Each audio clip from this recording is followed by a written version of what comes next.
This part of the river test was restored last year in a collaborative project between Wessex Rivers Trust, the Wild Trout Trust and the Environment Agency. Before the project, the river was significantly over wide, probably twice as wide as it should be for the amount of water that flows through it, and was impounded by a number of small weirs. As a result, the channel was very silty, the flows were very slow and sluggish, and there was very little macrophyte plant growth, both in the channel and within the margins.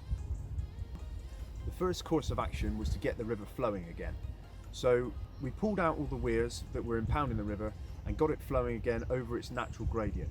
With the river moving and flowing freely, we then introduced a number of different structures and features to take the channel from a dead straight line into something more natural and sinuous, creating new banks and also introducing a wide range of woody features to help deflect flows and basically bring the river back to life.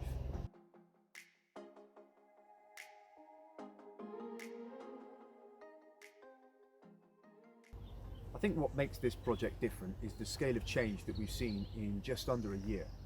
We've now got a clean gravel bed all the way through with starworts and ranunculus growing. We've got fantastically biodiverse margins on either side of the river and a much higher abundance of habitat.